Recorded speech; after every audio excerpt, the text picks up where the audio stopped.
कौन ब्रह्मा का पिता है, कौन विष्णु की मां, शंकर का दादा कौन है, हमको दे बता। ये जानने के लिए कृपया सुनिए।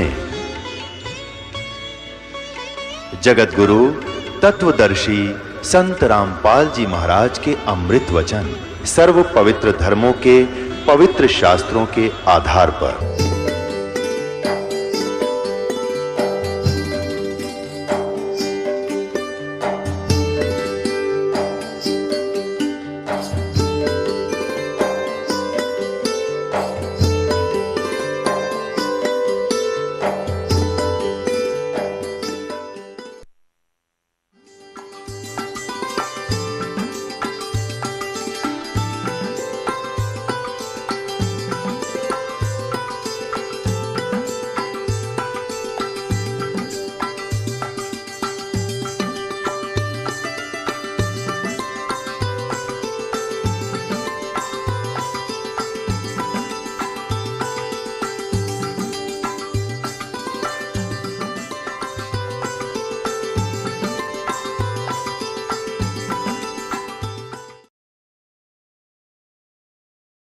जिस जिस घर में जाता हूँ भगत जी, मैं हर घर में प्लम्बर का काम करने जाता हूँ। मैं हर घर में बताता हूँ, जो मान लेता है वो यहाँ पे आ जाते हैं और जो नहीं मानते वो अपना भोगते हैं। वो 84 के आहट के कुएं में अपना लगे रहते हैं।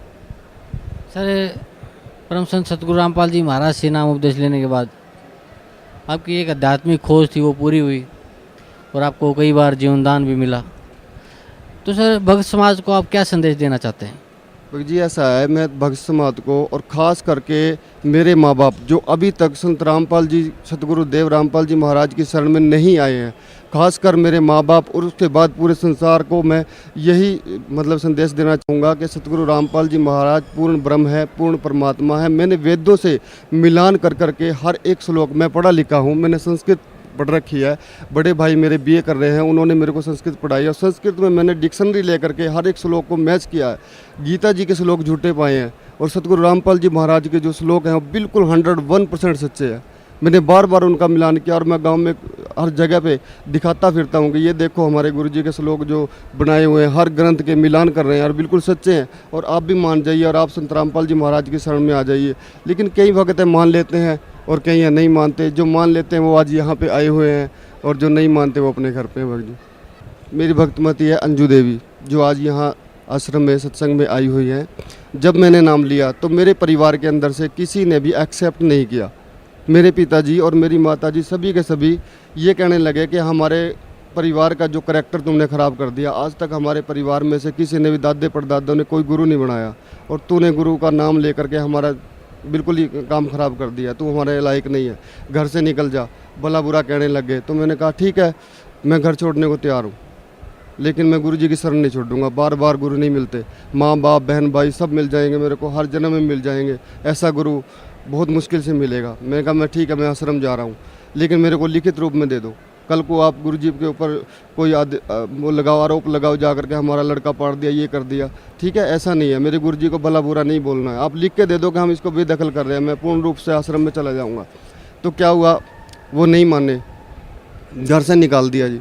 मैं बाहर बैठा हुआ था तो भगतमती खड़ी हुई थी साइड में, तब तो नाम भी नहीं लिया था इन्होंने। तो पिताजी को थोड़ा तरस आ गया कि बहुत तंग हो रही है, चल बेटा अंदर जा, देखते हैं, सोचते हैं। तो मेरी माँ कहने लगी कि बेटे तूने गंद खाना छोड़ दिया, क्योंकि मांस खाते थे, शराब, बहुत बुरा हाल था हमारा, और बकरे इत्यादि लगाते थे। मीरा साहब एक मुसलमान पीर है, उसकी पूजा करते थे, उसके ऊपर बकरे चढ़ाते थे। तो क्या हुआ, उसके बाद मैंने सब कुछ छोड़ दिया। मेरी माता जी कहने लगी कि तूने तो गंद खाना छोड़ दिया, हम तो खाएंगे भी और खिलाएंगे भी। मैंने कहा मम्मी आज के बाद इस चूल्हे पे चढ़ा के दिखा देना। तो बोली क्या करेगा? मैं कहा मैं नहीं करूँगा, आपका बाप करेगा, इस पूरे समाज का बाप है जो वो करेगा, जो हमारा परम पिता है वो करेगा। तो मैंने जा कर के जोत लगाई और जोत लगाने के बाद मालिक को अरदास लगा दी है, मालिक मेरे घर में कोई गलत चीज़ मत बनने देना। तो क्या हुआ, उसी रात को मेरी माँ के सपने में कबीर साहब आए। मेरे सपने में भी नहीं आए तब तक तो परमात्मा। कबीर साहब आए, एक बर्छा ले रहे थे, जैसे तीर के आगे वो चढ़ाते हैं, तो मेरी माँ को मारने लग गए। और मेरे को बचपन में मेरी माँ दूध पिला रही है, तो परमात्मा बोले कि इसको काट, नहीं तो तेरे को मारूंगा। उनके हाथों से मेरे को कटवाया और बनवाया कढ़ाई के अंदर, बोले अब खा इसको। तो सुबह उठ के मेरी मम्मी मेरे पास बैठी हुई थी। मैंने कहा मम्मी उधर पैरों की तरफ क्यों बैठे हो, इधर आ जाओ, क्या हुआ? तो बोली तेरे गुरुजी की फ़ोटो दिखा। मैंने दिखाया कि ये हमारे गुरुजी हैं, ये मेरी गर्दन में टंगी हुई है फ़ोटो, भाई ये हमारे गुरुजी है। तो मम्मी बोली कि ये तो नहीं है। तो मैंने कहा हाँ ये तो नहीं। बोली हाँ ये थे, ये दाढ़ी वाले। मैं क्या हुआ? बोले रात मेरे सपने में आए थे और मेरे को बहुत मारा और तेरे को बचपन में मेरे से कटवाया और मेरे को खिलवाया कि बेटे मैं आज के बाद, मैं कसम उठाती हूँ, मैं आज के बाद मांस नहीं खाऊंगी। मैंने कहा मम्मी मैंने आपको रात ही कहा था कि आज के बाद इस घर में बना के दिखा देना आप। उसके बाद में मेरा एक छोटा भाई है, वो बोला तेरे गुरु की आकड़ मैं तोड़ूंगा। मैंने कहा भाई कितने चले गए हैं और कितने आएंगे, कोई नहीं तोड़ पाया, वो पूर्ण परमात्मा है, तू भी रास्ते पे आ जा। वो मांस लेकर के आया, रास्ते में उसकी बाइक से निकल के गिर गया। दूसरी बार फिर लेके आया, रख दिया घर में ले आकर के। क्या हुआ? वो मुँह हाथ धोने लग गया। अपनी पत्नी को बोला कि तू अपना मिर्च मसाला तैयार कर, मैं मुँह हाथ धो के आता हूँ। इतने में मोतीराम एक कूतरा उठा के भाग गया। मैंने कहा भाई नहीं बनेगा यहाँ पे, ये गलत काम नहीं होगा। ये सतगुरु रामपाल जी महाराज ने जो शब्द मेरे को दिया उसकी गूंज है यहाँ पे। जो सुबह का नित्य नियम असुर निकंदन रमैणी संध्या आरती यहाँ पे चलती है, आपके अंदर भी उसका आकर्षण होने लग जाएगा, आप भी शरण ग्रहण करोगे। तो वो बोला मैं मरते दम तक नहीं जाऊँगा, तो कर ले क्या करेगा, और ना माँ बाप को जाने दूंगा। मैंने कहा ठीक है भाई, तू अपना जोर लगा, मैं अपना जोर लगाता हूँ। लेकिन शास्त्र विधि को त्याग करके जो मनमाना आचरण करते हैं उनको कोई मुक्ति नहीं मिलती, कोई अध्यात्म लाभ नहीं मिलता है। ये मैं उनको बार बार समझा रहा हूँ। मेरे बड़े भाई है आर्मी के अंदर, इस टाइम कैप्टन है वो, तो उनको मैंने गीता ले जा करके समझाया कि भाई साहब ये बात है। वो एकदम से, क्यों पढ़े लिखे हैं, आर्मी के अंदर जाने के बाद भी पढ़ते रहे, तो इस टाइम वो अफसर हैं। उन्होंने गीता को प्यार से समझा कि जो बच्चा इतना पीछे लगा हुआ है मेरे, कुछ ना कुछ रहस्य है इसके अंदर। उन्होंने प्यार से उसको समझा और आज आश्रम के अंदर आते हैं। उनकी पूरी फैमिली को सतनाम मिला हुआ है, सभी के सभी आते हैं। जब भी छुट्टी लेकर के वो आता है, 4-5 दिन आश्रम के अंदर वो गुजार के जाते हैं। तो क्या हुआ जी, भक्तमती कहने लगी कि ठीक है, आपके गुरुजी ने आपको रास्ता दिखाया, आप अपने गुरु को मानो, लेकिन इन देवताओं की फ़ोटो यहाँ से मत उतारो। मैंने कहा देखो मैं इनकी बेइज्जती नहीं कर रहा हूँ, ये हमारे लिए सम्माननीय है, ठीक है, लेकिन हम इनको घर में नहीं रख सकते। छोटा भाई रखे, कोई आस पड़ोस रखे, हम घर में नहीं रख सकते, ठीक है। मैं पूर्ण परमात्मा कबीर साहब की पूजा करूँगा, उन्हीं की ही यहाँ पे जोत लगेगी। तो भक्तमती कहने लगी कि या तो इनको भी निकालो या इनको भी रहने दो। आज तक तो आप इनको इतना पूज रहे थे, आप रोते थे, इनके लिए आरतियाँ गाते थे। मैंने कहा मैं अंधविश्वास में था, जैसा मेरे को पढ़ाया गया था मैं वैसा कर रहा था। तो भक्तमती ने क्या शर्त रखी मेरे सामने कि अगर आपके गुरुजी मेरे को बेटा देते हैं, जिस टाइम मैंने नाम लिया बच्चा गर्भ में था भक्तमती के, तो क्या हुआ कि उसके बाद ही पता चला मेरे को, 4 साल पहले मेरे बच्चा नहीं हुआ था। 4 साल पहले शादी हुई थी, नाम लेने से बच्चा नहीं हुआ था। यहाँ से नाम लेने के बाद तुरंत मेरे को पता चला कि भक्तमती प्रेग्नेंट है। उसके बाद भक्तमती कहने लगी कि आपके गुरुजी अगर मेरे को लड़का देते हैं तो मैं भी नाम लूँगी। और 10वें महीने में लड़का हुआ और आज भक्तमती यहीं पे आई हुई है। और वो सिर पटक पटक कर रोती है कि उस मालिक को मैंने ऐसा बोला, मेरे को क्षमा करे, मैंने ऐसा नहीं बोलना चाहिए, वो तो आज पूर्ण परमात्मा है। तो वो सत्संग देखती है और रोती है बार बार, सुबह शाम परमात्मा के स्मरण में लगी रहती है। और हमारे आस पड़ोस में जो गुरुजी को गालियाँ देते थे, जो गुरुजी के बारे में भला बुरा कहते थे, मैं सुनता रहता था उनकी बातें, लेकिन मैं माना नहीं। मैं सत्संग सुनाता रहता था, शब्द उनके सामने सुनाता रहता था। आज मैं छुप छुप के देखता हूँ, वो गुरुजी का सत्संग देख रहे होते हैं और मेरे को हर्ष होता है कि मालिक आपकी शरण में आएंगे, पक्का आएंगे। तो भगत जी मैं भक्त समाज को यही बोलना चाहता हूँ कि आप जो साधना कर रहे हो पूर्ण रूप से आप व्यर्थ की कर रहे हो, शास्त्र विरुद्ध साधना कर रहे हो। पहले आप देखो, अगर हिंदू हो तो गीता जी के अनुसार साधना करो, मैं आपको मना नहीं करता। जो आपकी गीता जी बोल रही है उसके अनुसार आप साधना करो, जैसे गीता जी का अनुदेश है। और अगर आप मुसलमान हो तो आप कुरान शरीफ के अनुसार साधना करो। अगर आप सिख हो तो गुरु ग्रंथ साहिब के अनुसार साधना करो, पूजा करो, ठीक है जी। और आप ईसाई हो तो आप बाइबल के अनुसार करो। लेकिन अपने ग्रंथों को पहले समझो कि हमारे ग्रंथ क्या बोल रहे हैं, वो किस भगवान की शरण में जाने को कह रहे हैं। जिस भगवान की शरण में आपके ग्रंथ जाने को बोल रहे हैं, आप उस पूर्ण परमात्मा की भक्ति करो, पूजा करो, वही विधि है। आपके ग्रंथ इसीलिए तैयार करे हैं परमात्मा ने कि आप इन ग्रंथों का आदेश मानो और इन ग्रंथों के वजह से परमात्मा को प्राप्त करो। धन्यवाद आपका बहुत बहुत sir, thank you so much. नमस्कार सर। सत साहेब भगत जी। क्या शुभ नाम है जी आपका? सुनील दास नाम है मेरा, पिताजी का नाम है राम बिहारी ओझा, ग्राम परियाया, जिला भिंड, मध्य प्रदेश से आए हुए हैं हम। सर परम संत सतगुरु रामपाल जी महाराज की शरण में आने से पहले आप कौन सी भक्ति करते थे? मैं जगत गुरु तत्वदर्शी संत रामपाल जी महाराज पूर्ण ब्रह्म कबीर साहिब की शरण में आने से पहले मैं जो है ये जैसे शंकर भगवान की पूजा और एक विष्णु भगवान जैसे अपने जो है श्री कृष्ण जी की पूजा करता था मैं। और मेरा शिवरात्रि का जन्म भी था, तो जिस आधार पे हमारे से कहते थे बोले आपका तो बोले भोले जी का जो शिवरात्रि का दिन का जन्म है, तो उस आधार पे मैं शिवरात्रि को भजन कीर्तन भी करवाया करता था, थोड़ा बड़ा हो गया था तब।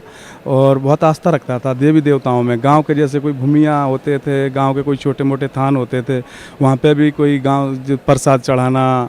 और हमारे देवी का एक मंदिर भी है वहाँ पे घर पे ही सामने, तो वहाँ पे भी हम जाया करते थे। भैरव जी हमारे चाचा जी हैं, उन पे भैरव जी आया करते हैं।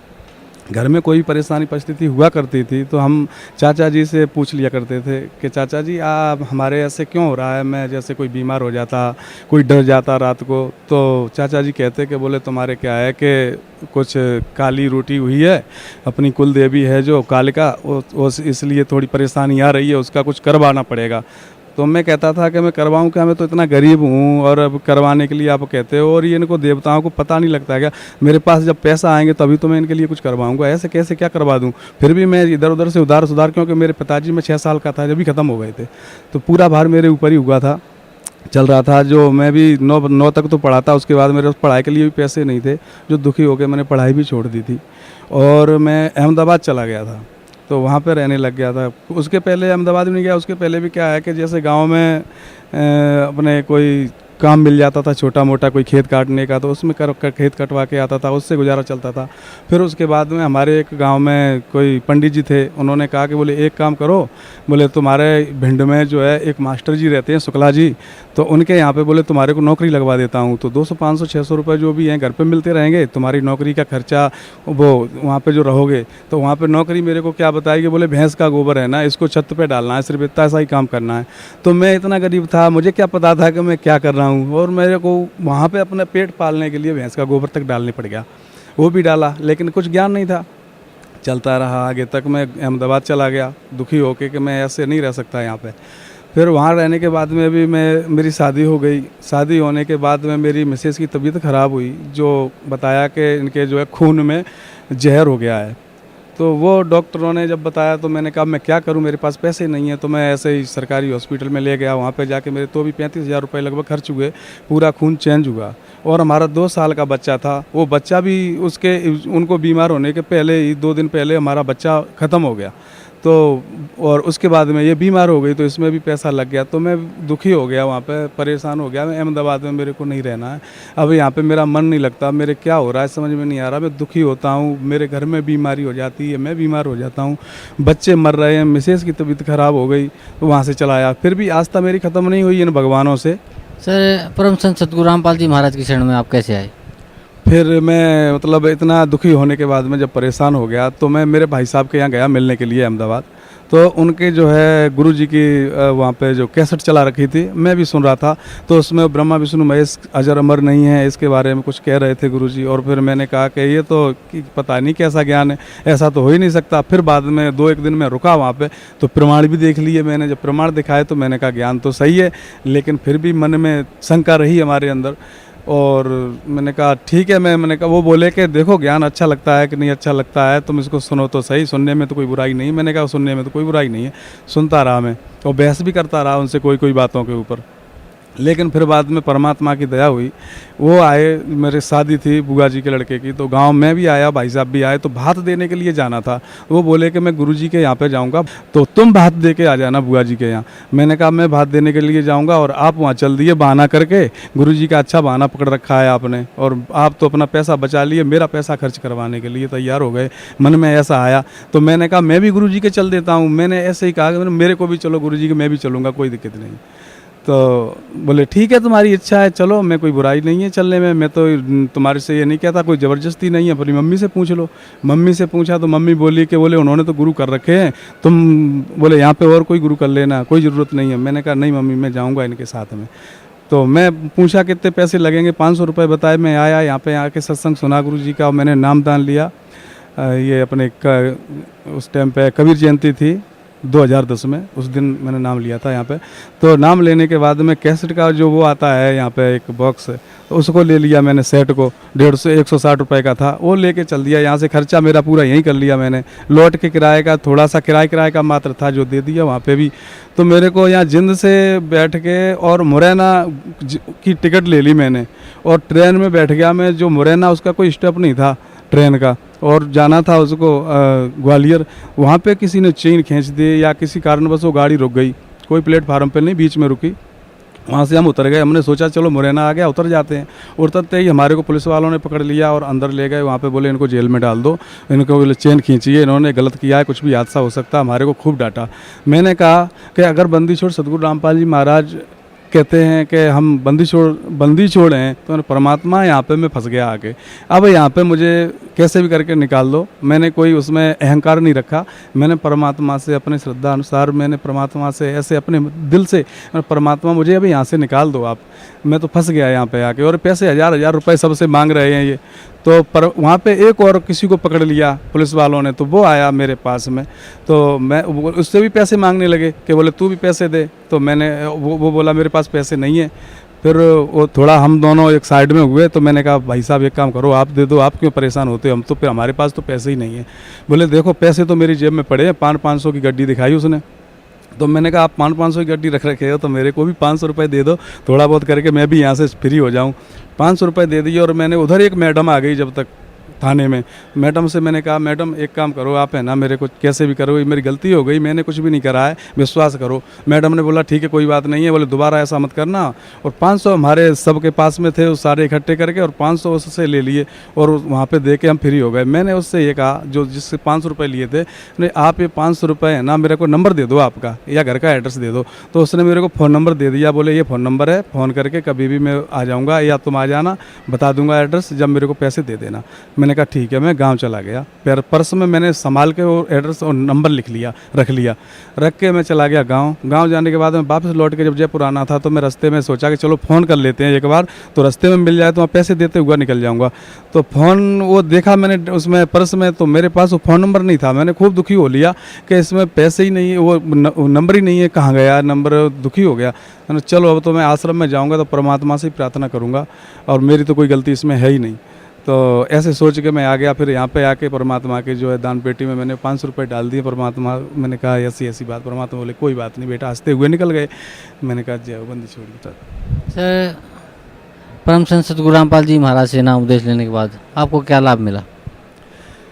जगत गुरु तत्वदर्शी संत रामपाल जी महाराज पूर्ण ब्रह्म के नाम उपदेश लेने के बाद में मुझे इतना लाभ मिला कि मैं साइकिल चलाता था। साइकिल अब पेडल पैसा इतने नहीं होते थे, कभी कभार के पेडल भी मैं डलवा लूँ।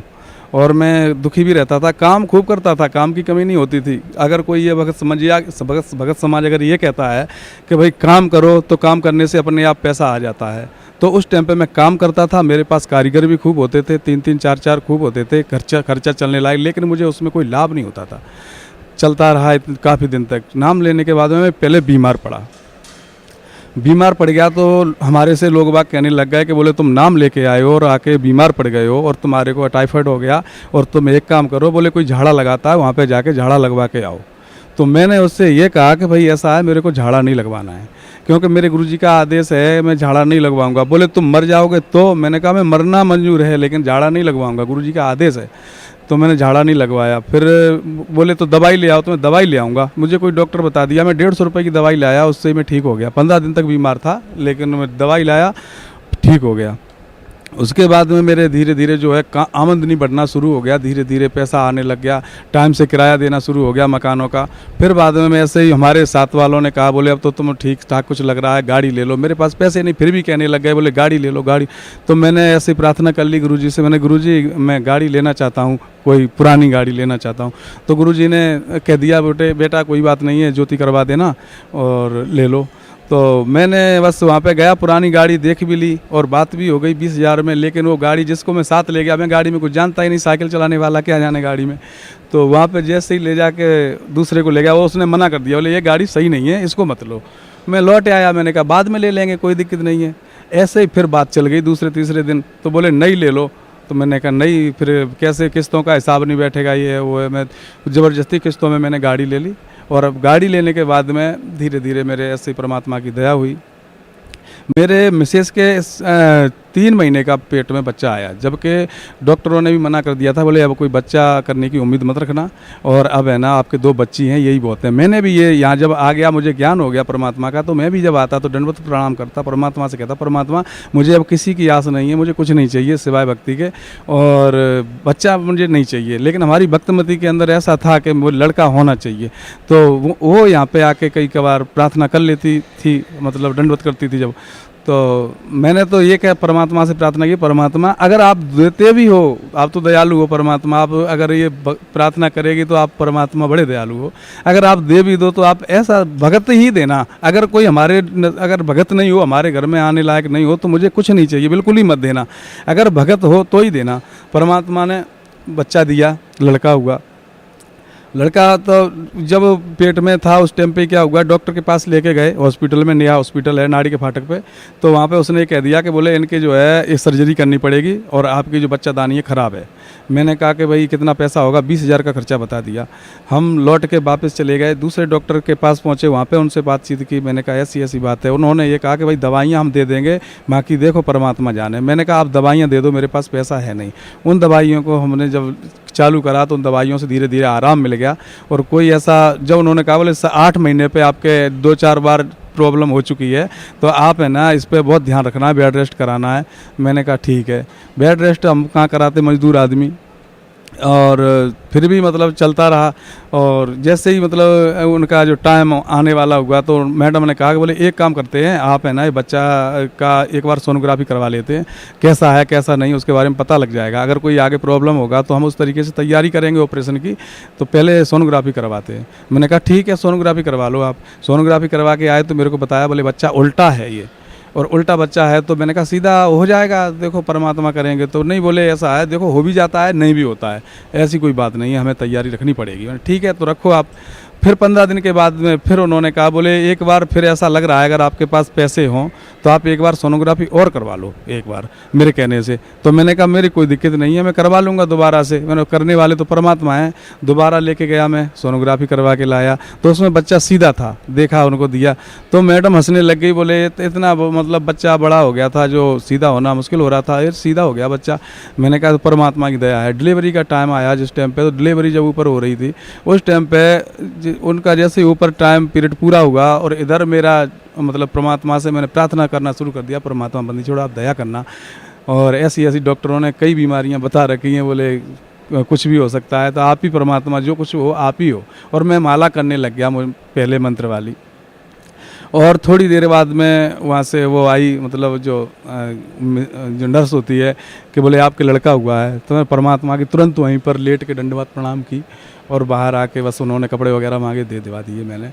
तो ये हमारे साथ में चमत्कार हुआ। और कई चमत्कार, बच्चा जब पेट में था उस टाइम पे वो टिफिन दे के आ रही थी तो वो एक ठिब्बा लगा, उसको ठिब्बा लगते ही एकदम से ऐसे गिरने को हुई। तो मैं वो बता रही थी मेरे को, तो बोले ऐसे मेरे को जैसे कोई हवा रोक लेती है, ऐसे मैं रुक गई वहाँ पे, खड़ी की खड़ी रह गई, वापस ही हो गई। आगे चली, आगे चलते ही बोले एक मोटरसाइकिल वाला आ रहा था मोड़ पे, तो उसने बोले मोटरसाइकिल ऐसे रेस में थी उसकी मोटरसाइकिल और मैं सामने आ रही थी, उसकी मोटरसाइकिल एकदम से बंद हो गई, उस पर संभली नहीं लेकिन मोटरसाइकिल बंद हो गई, टक्कर होने से बच गई। फिर अंदर घर के अंदर आई, घर के अंदर आते ही उसने टीवी चालू करना चाहा कि चलो हाँ पंखा चालू करना चाह के पंखा चालू करें, टिफिन दे के आई थी दोपहरी का टाइम था।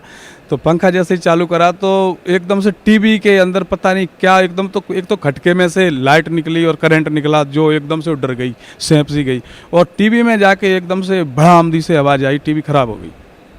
टीवी खराब हो गई और इसके हाथ पैर ऐसे थर्राने लगे। तो पड़ोसी के बगल में जाके उन्होंने पानी वानी पिलाया उनको, और पानी वानी पिला के तब राहत मिली। तो उससे सारी बात पूछी तो उसने यही सारा बताया। टीवी हमने जब दिखवाई जाके तो टीवी में देखा कि बोले इसमें क्या खराबी है बताओ आप। तो देखते ही उधर बोले 250-300 रुपये का खर्चा है। तो वायरिंग ख़राब हुई तो उसने वायरिंग डाल दी। टीवी वही टीवी आज परमात्मा का सत्संग सुनते हैं हम उसमें, और सही चल रही है। और हमारे छोटे भाई के जो है दारू पीता था, सिगरेट पीता था, मैं परमात्मा से प्रार्थना पर, परमात्मा हमारे भाई भी है उस पर भी दया करना।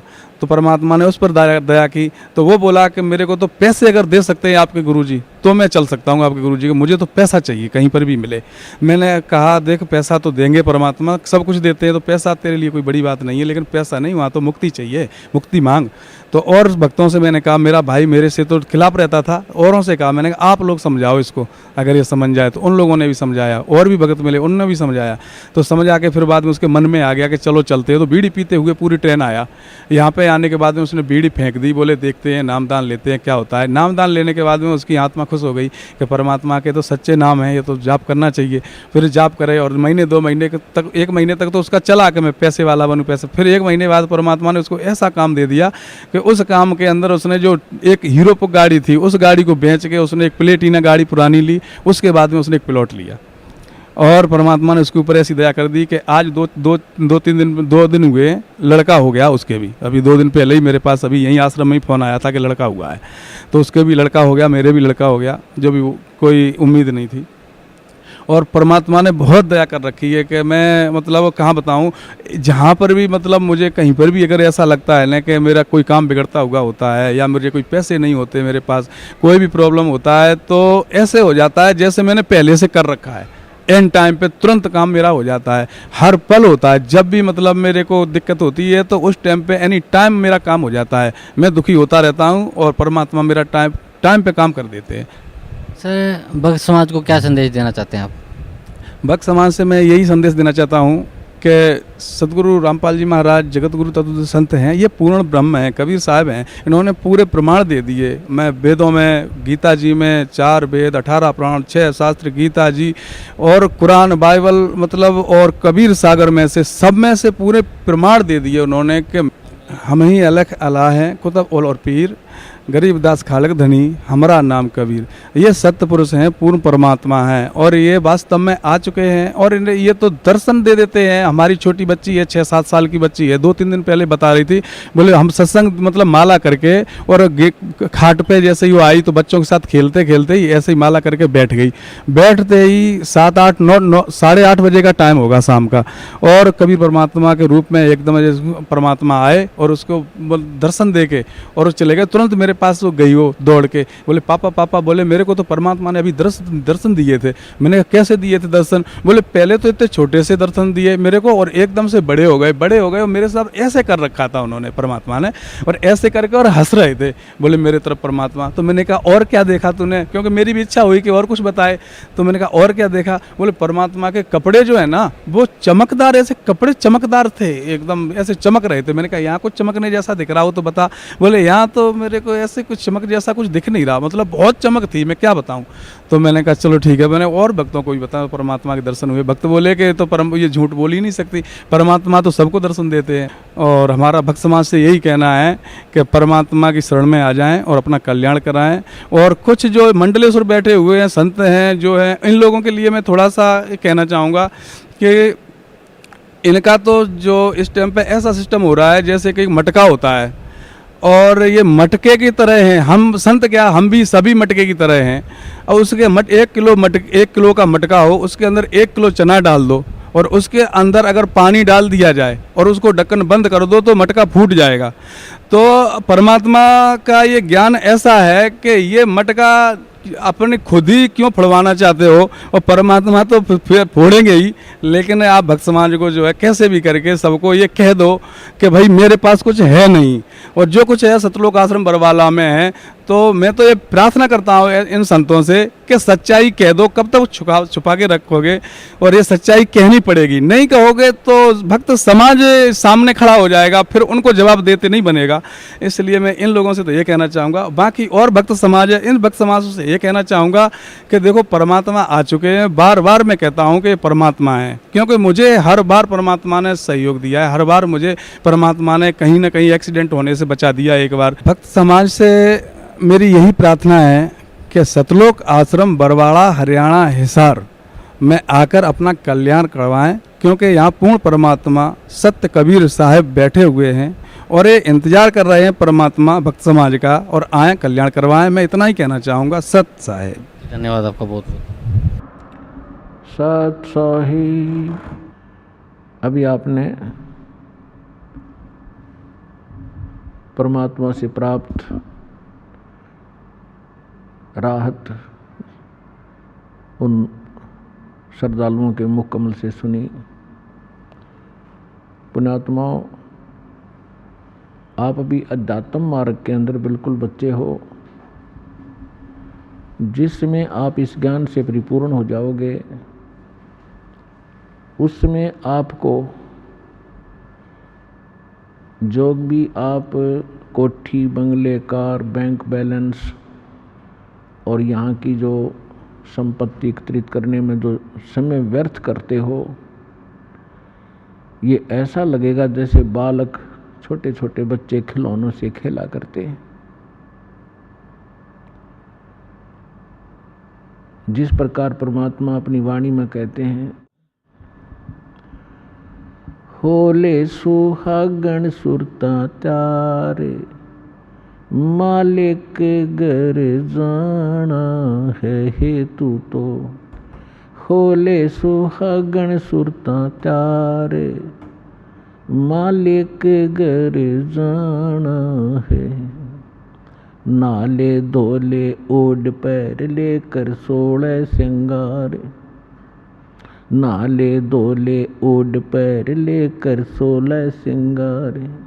आज नहीं तय तड़के परसों आवेंगे तेरे लड़ियार, मालिक घर जाना है हेतु तो। होले सुहागण सुरता त्यारे, मालिक घर जाना है। तेरे साथ किए कितनी जाली, तू क्यों लारी वारे। तेरे साथ की कितनी जाली, तू क्यों लारी वारे। ये गुड़िया खेलत जन्म गंवाया, लाया है नहीं बेचारे, मालिक घर जाना है हेतु तो। होले सुहागण सुरता त्यारे, मालिक घर जाना है हेतु तो। होले सुहागण सुरता त्यारे। सतगुरु हमारे बानिया है करते बनज व्यवहारे। सतगुरु हमारे बानिया है करते बनज व्यवहार। बिन डांडी बिन पालड़े है, तोले दिया संसारे, मालिक घर जाना है हेतु तो। होले सुहागण सुरता त्यारे, मालिक घर जाना है। अब परमात्मा आत्मा को जगा रहे हैं कि सुहागन आत्मा वो होती है जिसका विवाह हो जाता है, नाता जुड़ जाता है, जिसकी सगाई हो जाती है, मंगनी हो जाती है, और जिनका रिश्ता हो जाता है, मंगनी हो जाती है, सगाई हो जाती है, वही अपने पति के घर जाती है। और जब तक लड़की कुंवारी है वो पति के घर नहीं जा सकती। तो कहने का भाव ये है कि जिनको उपदेश प्राप्त हो गया है वो सुहागन आत्मा होगी, परमात्मा से जुड़ गए वो। अब अपने जैसे यहाँ रिवाज बनी हुई थी उसी आधार से परमात्मा ने ज्ञान दिया है कि जो लड़की अधिक दहेज लेकर जाती थी तो सास ससुर को अच्छी लगती थी। यहाँ की वैसे रीति ये गलत है, लेकिन फिर भी उसके आधार से ज्ञान समझाने के लिए परमात्मा ने बताया है। तो इसी प्रकार परमात्मा कहते हैं कि नाले धोले ओढ़ पैर लेकर 16 श्रृंगार, और दुल्हन को अच्छी तरह श्रृंगार कर भेजा करते थे, हर तरह से उसको आभूषण पहनाते थे ताकि उसकी छवि कुछ निखर जाए। तो परमात्मा कहते हैं आत्मा के जो गहने हैं, आभूषण हैं, ये वो नहीं है जो यहाँ के बनावटी होते हैं। शील, संतोष, विवेक, अक्षमा, दया, सुमरण, भक्ति, दान, साधु सेवा, विनम्रता, ये गहने होते हैं सब एक आत्मा के। कहते हैं ये सभी आभूषण ग्रहण कर, और आज नहीं तो कल मृत्यु होगी, तुझे जाना होगा। फिर बताते हैं कि तेरे साथ की कितनी जाली, जिन महापुरुषों का मोक्ष हुआ, जिन्होंने जिस सत्र की साधना की वही क्योंकि इस कबीर परमात्मा के ज्ञान से तो उस समय कोई परिचित थे नहीं कि कौन कौन मुक्त हुए, ना वो विश्वास मानते थे कि सचमुच ये मुक्त हुए हैं। हम किन को मुक्त मानते थे? ध्रुव, प्रहलाद, मीरा बाई आदि जितने, तो उनके उदाहरण देकर बताए जाते हैं कि तेरे साथ की कितने जाली ध्रुव, प्रहलाद, मीरा बाई आदि ये महापुरुष, और तुम क्यों लारी वार और गुडिया खेलत जन्म गंवाया, ओए तन लाया नहीं विचार। अपने आत्माओं, जब तक ये तत्व ज्ञान से आप परिचित नहीं होते तब तक आपको यहाँ की कोठी, यहाँ के बैंक बैलेंस, बढ़िया गाड़ी, गांव में प्रभुता और खूब आदरमान हो, ये बहुत अच्छे लगते हैं। जिसमें आपको ये ज्ञान होगा उसमें आप देखोगे आपकी आत्मा एकदम यहाँ से उल्टी हो जाएगी। आपको अच्छे ही नहीं लगेंगे। ये कैसे नहीं लगेंगे? जैसे अब तो बच्चे ऐसा नहीं खेलते, अब तो सीधे स्कूल जाने लग जाते हैं। 3-4 वर्ष के होते हैं उसको स्कूल भेज देते। पहले पुराने समय में क्या होता था कि छोटे छोटे बच्चे खेलते ही रहते थे। छोटी लड़कियां हमने विशेषकर देखा, जो बड़ी लड़कियों का विवाह हो जाता था उनके लिए घर पे टेलर बुला करके उनके कपड़े सिलवाए जाते थे, और उन कपड़ों से बचे हुए कटपीस, छोटे छोटे 2-2, 3-3 इंच के कपड़े होते थे, टुकड़े, उनको छोटी लड़कियां उठा लेती थी और वो नकल किया करती थी। क्या नकल करती थी कि जैसे पहले क्या करते थे, हमने देखा हमारे विशेषकर ये रीति थी कि लड़की जब अपनी ससुराल जाती थी उससे पहले उसका दूसरचार करते थे, दहेज। उसमें कहते थे 30 कपड़े, सूट, तिल बोला करते, आगे वालों की यानी आगे ससुराल वालों में किसी सासू की, नंद की, पीतस की, तायस की, दादस की, ऐसे, और फिर वो आगे वालों की, और 20 लड़की की, वो अलग अलग कपड़े रखे जाते थे। तो वो लड़की छोटी सी क्या करती थी, उन छोटे छोटे टुकड़ों को इकट्ठा करके और ऐसे ही अलग अलग रख लेती थी कि ये 30 आगे वालों की, ससुराल वालियाँ की, और ये 30 अरे गुड्डा बनाती है, गुडिया बनाती, उनका ब्याह करती, उनके साथ खेला करती थी। और उस जो उसने रखे हुए थे ना छोटे छोटे जितने टुकड़े, जिनको वो सूट मान कर रखे हुए थी, उनमें से कोई दूसरी बहन या भाई निकाल लेता 1-2 उस टुकड़े को, तो इतना बुरी तरह रोया करती, पैर पीटा करती, हाय मेरी तिल उठा ली, मेरा सूट उठा लिया। जब उससे पूछा करते थे कहाँ से उठा लिया, कि ये 40 थे, आज इसमें 2 घट गए वो टुकड़े। और जब वो बेटी युवा हो जाती है, उसका विवाह होता है, तो फिर उसको पता चलता है, जब युवा हो जाती है उसको ओरिजिनल सूट का पता लगता है, ओरिजिनल दुल्हा और दुल्हन का पता लग जाता है। तो फिर उसको कहे कि ले आजा खेल ले, इनके साथ वो कभी नहीं खेल सकती। तो पुण्यात्माओं, आज जो आप यहाँ की संपत्ति, कोठी, कार, बंगला बनाने में अपना जीवन नाश कर रहे हो, ये गुडिया वाला खेल खेल रहे हो।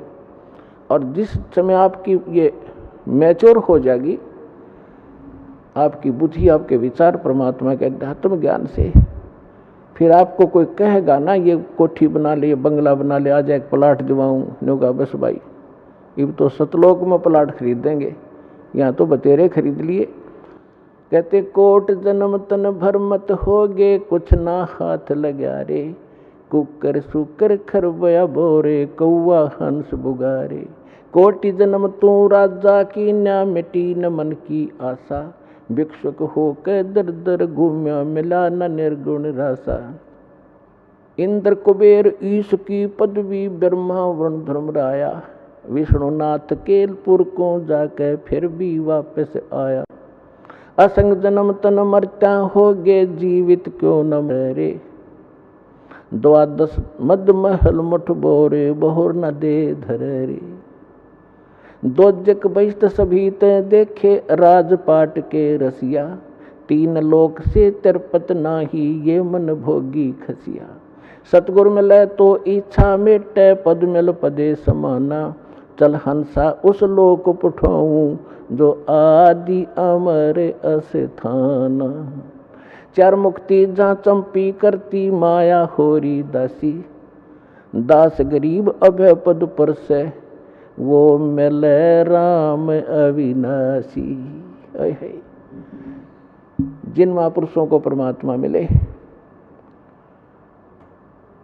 और स्वयं परमात्मा ने आके हमें जो यथार्थ ज्ञान बताया वो हम तक पहुंचा नहीं, जिस कारण से हम भक्ति करके भी निष्फल रहे और सौ कष्ट हम भोगते रहे और साधनाएं भी करते रहे, क्योंकि हम साधना उन असमर्थ भगवानों की करते रहे जो हमारे भाग्य को परिवर्तन नहीं कर सकते थे। तुम कौन राम का जपते जापम, तात कटे ना तीनों तापम। समर्थ का शरणाग हो रंग होरी हो, कबू न हो एकाज राम रंग होरी हो। समर्थ का शरणाग हो यानी उस समर्थ की शरण में आओ, तब तुम्हारे घर में सदा खुशी बनी रहेगी या होरी बनी रहेगी। और कभू ना हो अकाज राम रंग होरी हो, कभी अकाज नहीं होगा, कोई आपके घर में दुर्घटना नहीं हो सकती। देखो कर्म के संस्कार आपका प्रेशर जरूर डालेंगे। जैसे आपने भक्तों के अनुभव सुने, कैसे कैसे जुल्म ढाने चाहे काल संस्कार ने, और परमात्मा ने हट एक तरफ 2 सेकंड में टाल दिए सारे। तो जब तक आप परमात्मा की मर्यादा में रहोगे, कबीर भगवान की में आपको पूरा साथ देगा। यदि आपने मर्यादा भंग कर दी, आपने कोई परमात्मा का नियम तो भंग कर दिया, तो उस समय काल का दाव लग सकता आपके ऊपर। और अन्य भक्त ये सोच रहे होंगे कि ये दीक्षित था, इसके साथ ऐसी घटना क्यों घट गई। तो पुण्यात्माओं, इसके साथ साथ आपको बहुत सावधान किया जाता है कि देखो कुछ भक्त ऐसे होते हैं, दीक्षा ले रखी है, मर्यादा भी तोड़ रखी है, फिर भी सुखी महसूस होते हैं। अभी उसका कोई भाग्य का ऐसा दुष्कर्म नहीं है जो उसको चोट मारने वाला है। और एक ऐसा भक्त है, दीक्षा ले ली है और नाम तोड़ दिया है, खंड हो गया, तो उधर से संस्कार ऐसा कमज़ोर आ गया कि उसकी मृत्यु होनी है, वो मृत्यु होगी। और दीक्षित भी था लेकिन दीक्षा नहीं थी, क्योंकि नाम खंड हो गया। पावर काम तब तक करेगी बिजली आपके घर पर जब तक आपका कनेक्शन जुड़ा रहेगा। जिस दिन कनेक्शन कट गया, किसी भी कारण से कट जाता है, तो पावर का काम नहीं हो रहा आपके घर पे। उसके लिए परमात्मा कहते हैं कबीर साहब, जब लग हंसा हमरी आना, काल लगे ना तेरा बाना। कि जब तक ये प्यारी आत्मा मेरी मर्यादा में रहेगी, काल तेरा अटैक नहीं हो सकता। और जब हम मर्यादा तोड़ देंगे तो पुण्यात्माओं फिर काल ही काल है सब जगह, पूरा संसार। हम परमात्मा की शरण में आने के बाद ऐसा समझ लो जैसे समुद्री जहाज में बैठ गए और उस जहाज से नीचे उतरे तो डूबेंगे। कहीं उतर लो, किसी साइड से गिर लो नीचे। तो जब तक आप इस परमात्मा की मर्यादा में रहोगे, आपके ऊपर कोई दिक्कत नहीं आएगी। दूसरी बात ये होती है, परमात्मा जो भी आप परमात्मा के लिए लगे हो, कोई दुख में आया है, यहाँ दुख तो आपको फ्री ऑफ कॉस्ट यानी रुंगे में आपको लाभ दिया जाएगा। ये हमारा यहाँ का मेन उद्देश्य नहीं है कि आपको ये सुख दें, लड़का दें, लड़की दें, कोठी दें, बंगले, और कोई कष्ट संकट है, कोई 3 ताप से पीड़ित हो है। केवल इसी उद्देश्य को लेकर हमने ये यूनिवर्सिटी नहीं खोल रखी, ये हॉस्पिटल नहीं खोल रखा।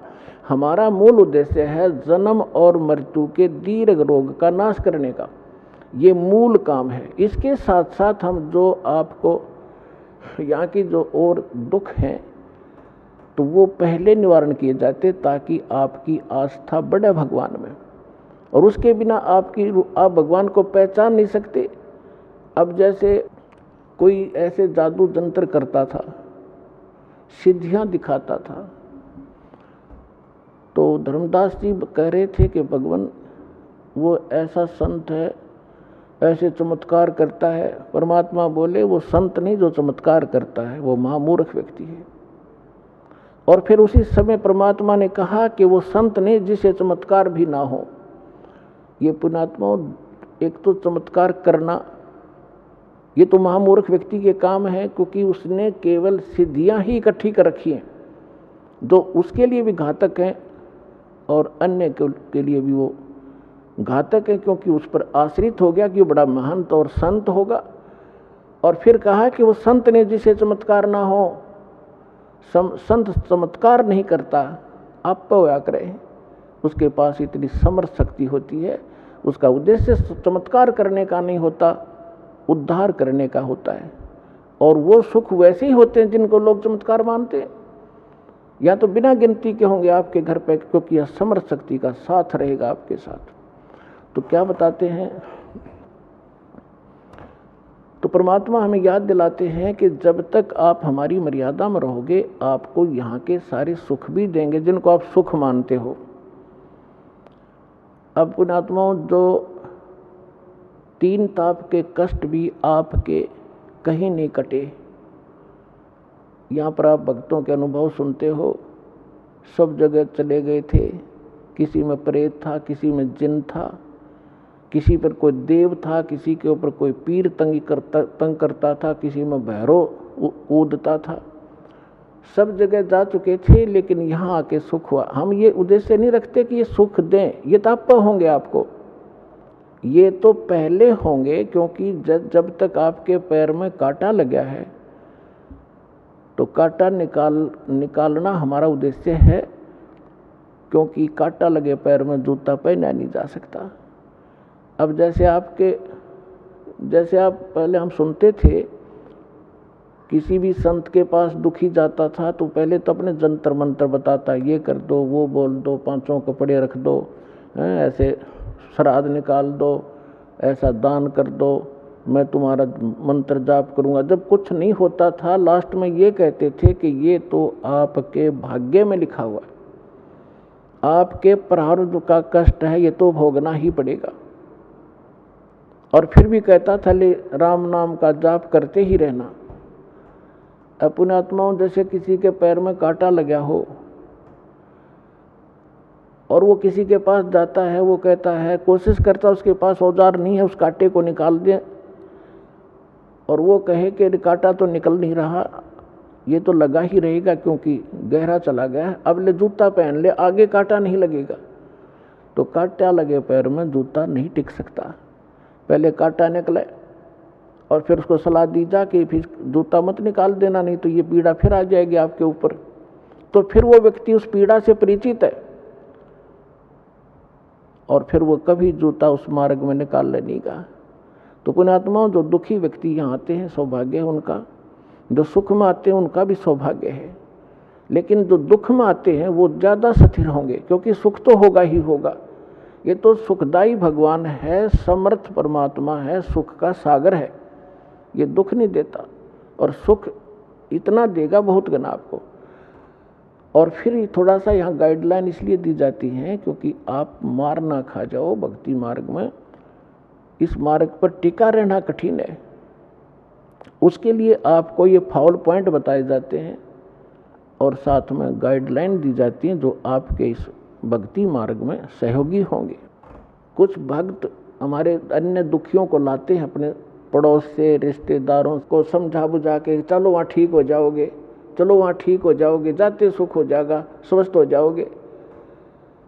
तो पुण्यात्माओं, क्योंकि आपको मालूम है कि यहाँ ऐसे होता है, लेकिन जो केवल यहाँ इसी उद्देश्य से आता है कि मैं ठीक हो जाऊं बस, तो उसका अगले उद्देश्य से भी परमात्मा परिचित है कि ये केवल झाड़ा लुहान आया है और ये ठीक होया फिर दोबारा नहीं आएगा। तो परमात्मा पुण्यात्माओं, इस दास ने 1994 से लेकर आज तक इस परमात्मा से काफ़ी निकट सानिध्य का अवसर मिला है। और जो मालिक ने परमात्मा की शरण में इस दास के माध्यम से आने वाले भक्तों के सुख देखे हैं वो अद्वितीय है। लेकिन हमारी जब तक हम ज्ञान से परिचित नहीं होते तो आप कभी भी डगमग हो सकते हो। एक गांव में हमारा भक्त था, उसके यहाँ हम सत्संग करने जाते थे, 3-3 दिन का पाठ करते थे। जैसे यहाँ 3 दिन करते हैं वो पर एक घर में किया करते थे, क्योंकि इस सत भक्ति को हमने बेस बनाकर चलाना पड़ा। एक घर में 3 दिन और 2-2 टाइम सत्संग करते, घर वाले आ जाते, अड़ोस पड़ोस के आ जाते, वो रिश्तेदारों को बुला लेते, तो उनको 3 दिन तक परिपक्व करते ज्ञान से। पहले दिन तो वो कुछ बेदकते, फिर धीरे धीरे सेट हो जाते और फिर उनके सुख देखते। तो उसके पड़ोस में एक लड़की थी, उसके दोनों किडनी खराब हो गई, चारपाई पर लेटी हुई, सारे सोजस आई हुई। उसने कहा कि आ जाओ, तुम नाम ले लो और ठीक हो जाओगे, हमारे गुरुजी से उपदेश ले लो, इनके भगवान कबीर साहब ठीक कर देते हैं। उन्होंने उस लड़की को ले आए, उन्होंने दीक्षा ले ली। फिर हमने कहा कि एक पाठ कराओ। फिर हम घर में ही करते थे। हम पाठ करने गए 10 दिन के बाद। वो लड़की ऐसे चारपाई पे लेटी हुई, 10-15 दिन उसने थोड़ा बहुत नाम जाप जैसा किया। हम गए तो वो उठा कर लाए उसको। दास भी वही 3 दिन रहता था घर पे। तो मैंने कहा बेटी तू उठ और बर्तन साफ कर। भगत आए हुए खाना जैसे ऐसे भंडारा होता था छोटा, 10-20 भगत 50 भगत आते थे आसपास के, बर्तन साफ कर। तो उसके घर वाले कहने लगे भक्तों से कि तो बैठ तो सकती नहीं, कैसे बर्तन साफ करेगी। तो कहा कि आप एक बार इसको बैठाओ, जो आदेश है पालन करो। उसको ले जाकर पीढ़े पर बैठा दिया, जहाँ बर्तन साफ करे थे। 2 घंटे बर्तन साफ करे उस लड़की ने, और तीसरे दिन अपने आप उठ कर चल पड़ी। बोलो सतगुरुदेव।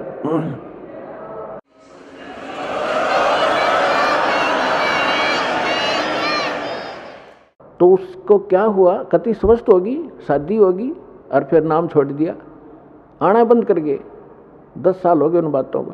तो कहने का भाव ये है कि ये परमात्मा आपको आते भी सुख दे सकता है, लेकिन आप केवल झाड़ा लवाण की आदत पड़ रही है आपने, एक बार ठीक हो जाओ फिर कोई जरूरत नहीं आने की। और हमारा उद्देश्य ये है कि ये तो सुख आपको मिलेगा ही मिलेगा, लेकिन हम बार बार आपको यहाँ बुला करके आप भक्ति से और ज्ञान से परिपक्व करना चाहते हैं, ताकि आपके संस्कार भक्ति वाले बढ़ें। एक कष्ट आपका दूर हो गया, आपके तो जीवन में 20 और हैं ऐसे, फिर वो तोड़ देंगे दे, ये आपकी बहुत बुरा हाल कर देंगे। तो पुण्यात्माओं, ये ना समझना कि आप ठीक नहीं होगे, सभी ठीक होंगे, लेकिन परमात्मा अपने हिसाब से करेगा, और लेकिन आप पर आपत्ति नहीं आने देगा। तो इसलिए आप परमात्मा के इस ऑपरेशन में जो कर रहा है, इसमें ऑब्जेक्शन मत करना। जैसे कोई रोगी है और डॉक्टर के पास जाता है, डॉक्टर अपने हिसाब से कर रहा है, तो उसमें बीच में अगर मरीज अपनी टांग अड़ावे कि ना ऐसे नहीं ऐसे कर दे, तो वो काम बिगाड़ देगा, वो ऑपरेशन खराब हो जाएगा उसका। तो परमात्मा आपको सुख देगा, आपके सिर पर हाथ रखेगा, आपके बच्चों की सुरक्षा करेगा और आपको मोक्ष देगा। आप विश्वास के साथ लगे रहना। बोलो सतगुरुदेव।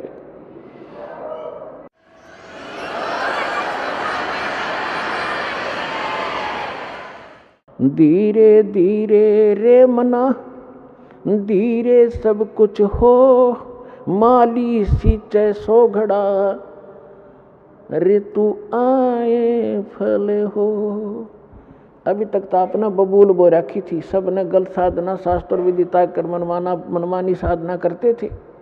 अब आपने ये आम का बीज प्राप्त हुआ है, अब आपने बीजा है, इसकी सिंचाई करो। इस सत नाम की, इस मंत्र की जो भी ये प्रोसेस है पूरा, ये सारा आपके इस जीवन में भी लाभदायक है और मोक्ष भी देगा। तो जैसे आम के पौधे को कोई बीजता है